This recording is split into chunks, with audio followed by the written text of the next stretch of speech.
సుమన్ టీవీలో మీ personal and business promotions కోసం కింది నెంబర్కి కాంటాక్ట్ చేయండి. నేను మీ నగరు రాఘవేంద్ర. మీ దగ్గరికి ఈ రోజు నేను ఒక విషయము తీసుకొని వస్తున్నాను. అదే శ్రీవారు లడ్డు. తిరుమల తిరుపతి దేవస్థానానికి సంబంధించిన లడ్డులో వీళ్ళు నెయ్యి బదులు వాళ్ళు దానిలోకి వచ్చే ఫ్యాట్ కంటెంట్ ని తీసుకొని ఆ ఫ్యాట్ కంటెంట్ ని ఆయిల్ గా తయారు చేసి ఆయిల్ ని ఈ లడ్డుకి యూజ్ చేస్తున్నారు అనేది మనకు వస్తుంది.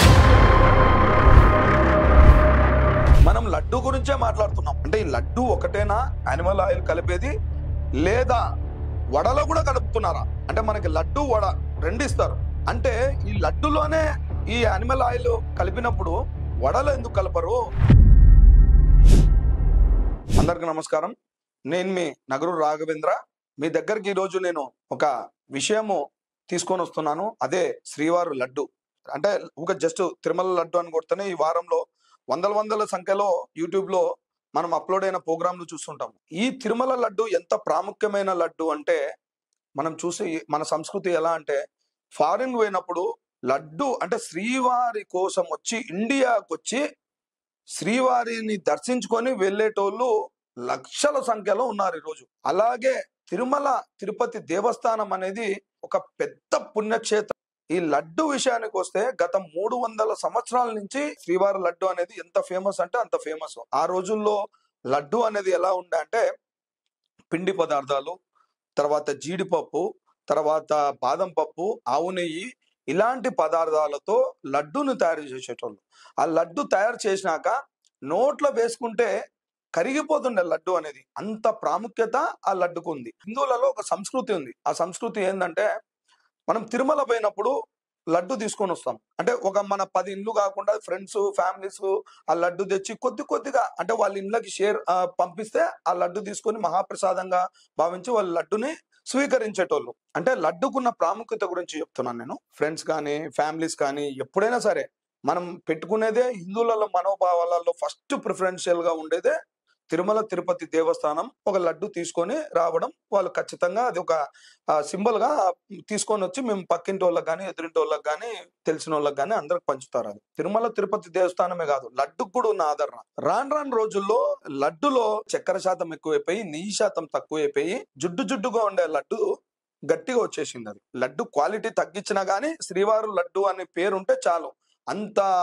ఫాస్ట్ గా మనకి రికగ్నైజ్ అయ్యేది తిరుమల తిరుపతి దేవస్థానం ఒక ప్రసాదం అని మనం అనుకుంటాం. కానీ మనము ఒక వారం నుంచి చూస్తున్నాము, తిరుమల తిరుపతి దేవస్థానానికి సంబంధించిన లడ్డులో వీళ్ళు నెయ్యి బదులు వాళ్ళు దానిలోకి వచ్చే ఫ్యాట్ కంటెంట్ ని తీసుకొని ఆ ఫ్యాట్ కంటెంట్ ని ఆయిల్ గా తయారు చేసి ఆయిల్ ని ఈ లడ్డుకి యూజ్ చేస్తున్నారు అనేది మనకు వస్తుంది. అంటే మనము అసలు మనుషులమేనా లేకపోతే మృగాల మనము అనేది అర్థం కావట్లేదు. అరే అంత మంచి క్వాలిటీ లడ్డూని తీసుకొని వచ్చి దాంట్లో అనిమల్ ఆయిల్ కలిపితే అసలు దానికి ఉన్న వాల్యూస్ ఏముంటాయి, అసలు మనం ఎక్కడ ఉన్నాము అనేది అర్థం కాకుండా పోతుంది సంస్కృతి అనేది. గత ప్రభుత్వము మనం చూసుకోకుండా టెండర్ కానీ ఏం చూసుకోకుండా కానీ ఏది కానీ జస్ట్ అవతలలో తక్కువ బాన్నారని ఇస్తే మనకి ఈరోజు మనం చూసుకుంటే ఆ లడ్డులో ఈ అనిమల్ ఆయిల్ కలుస్తుంది. అనిమల్ ఆయిల్ అంటే ఏంది, ఏం ఆయిల్ కలుస్తున్నాయి దాంట్లో? వీళ్ళు చెప్పింది ఏంది, ఏదో ఫిష్ ఆయిల్ ఇంకోటి ఏదో అన్నారు 2-3.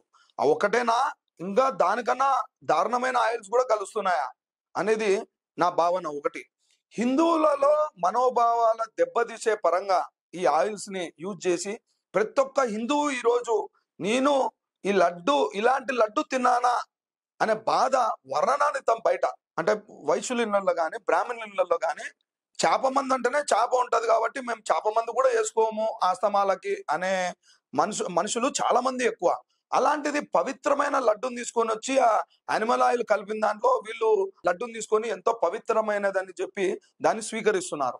దీన్ని ఇంకా మనము అంటే ప్రజల మనోభావాలతో ఎలా చెలగాటం ఆడుకుంటున్నారు అంటే వాళ్ళ బాధ వర్ణనాతీతం. ఈరోజు ఎవరన్నా లడ్డు గురించి మాట్లాడాలంటే దాంట్లో మేము అంటే అనిమల్ కంటెంట్ ఉన్న లడ్డును తిన్నామా, జంతువుల ఆయిల్లో అంటే ఫ్యాట్ ఆయిల్ తీసుకొని వచ్చి ఆ లడ్డులో వేసిన ఆయిల్ తిన్నామని ఒకటే బాధపడుతున్నారు. అంటే చెప్పుకోలేక అందరూ ఎంత బాధపడుతున్నారంటే అంత మనోవేదనకి గురవుతున్నారు. ప్రపంచంలో ఎలాంటి మనుషులు ఎలా తయారైనారు అనే దానికి ఇది ఒక నిదర్శనం. రెండోది, మనం లడ్డు గురించే మాట్లాడుతున్నాం. అంటే ఈ లడ్డు ఒకటేనా ఈ అనిమల్ ఆయిల్ కలిపేది, లేదా వడలో కూడా కలుపుతున్నారా? అంటే మనకి లడ్డు వడ రెండు ఇస్తారు.